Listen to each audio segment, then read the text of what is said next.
Hi everyone.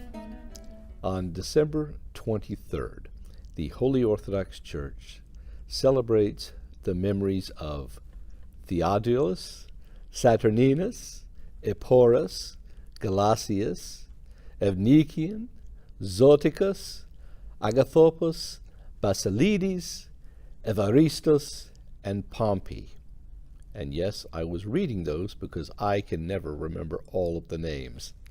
But this band of brothers taken together are known as the 10 Holy Martyrs of Crete. Now, they lived during the time of a truly horrendous pagan emperor named Decius, and this would have been around the mid-200s. Crete at that time was perhaps partially Christian, not completely.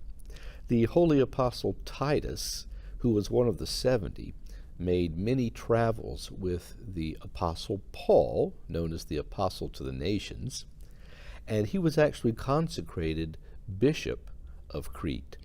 Well, after the Holy Apostle Paul had been executed in Rome, Titus returned to Crete to take over his bishopric once again, and succeeded in converting many of the pagans that were there. Now, today we think of the pagan religion as perhaps even something a little bit silly in many of our minds. However, we cannot neglect the fact that at one time it was widespread, extremely popular, and also extremely violent. That's one of the things that seems to go unnoticed about it. Well, in this case, Decius, who was about to go to war with the Goths and had a terrible dislike of Christians, decided that he would require everyone in the empire to make sacrifice to the gods, both for the health and well-being of himself and for success in the upcoming war.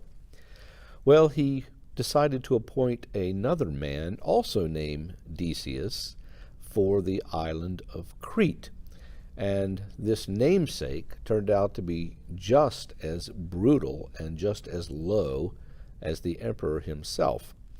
So he sent out word that everyone was supposed to make these sacrifices. And as it turns out, there were 10 men, the aforementioned 10 martyrs of Crete, that came from 6 or 7 different places and were all gathered together because they were known to be Christians.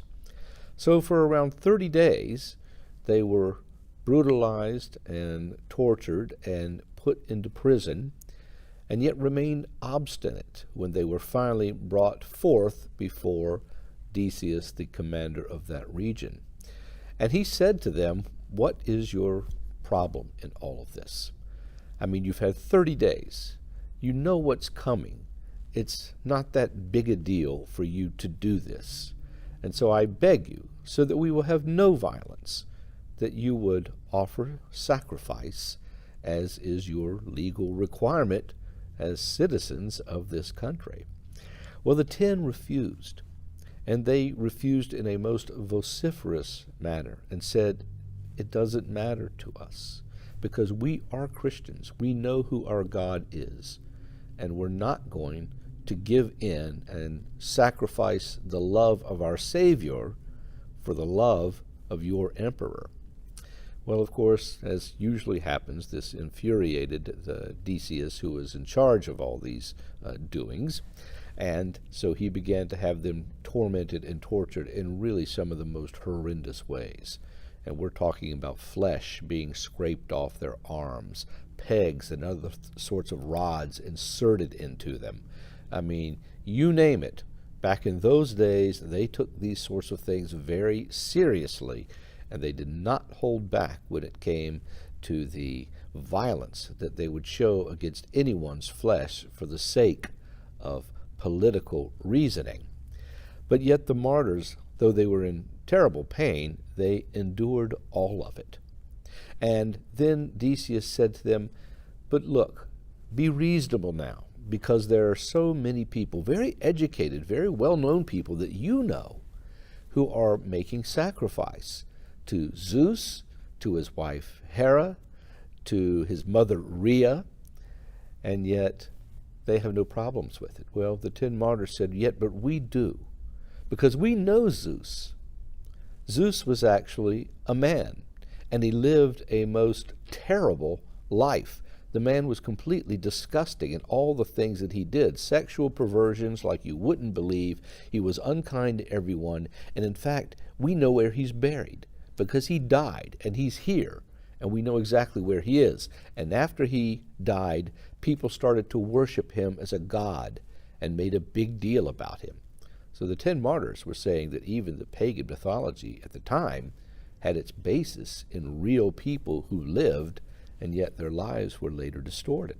Well, Decius wasn't buying a bit of it. He didn't like this idea at all, and he particularly didn't like being talked against and corrected by these 10 men that he had just tortured incredibly for such a long period of time. So finally he said, well, that's it then. That's it. You are going to meet your death. And many of the pagan people around there were encouraging this. They said, yes, do what you can to them. It was a spectacle. They wanted to see them suffer.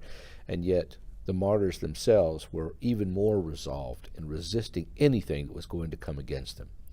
So finally Decius took the sword and had each one of them beheaded.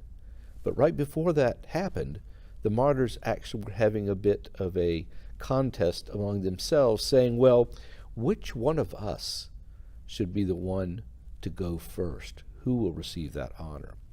And one of the martyrs, who was named Theodulus, said, actually, my brothers, the person who is last to be beheaded is the most honored, because he's going to have to watch all the other 9 suffer this before him. And so it came to pass that the martyrs did indeed meet their end. And afterwards the faithful of the region gathered up their relics and buried them appropriately.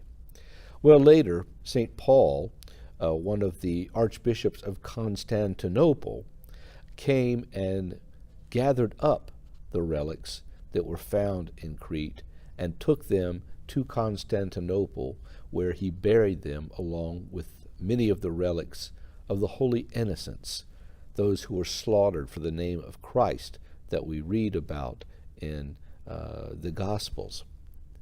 So they did meet a martyric end, a brave end, living in a time where paganism was surrounding them, unbelief was surrounding them, and it was just a terrible and awful place to be in at that time. But because of their witness, and because of the efforts of the Holy Apostle Titus, and because of many saints of the Isle of Crete since then, Crete flowered, and paganism was destroyed.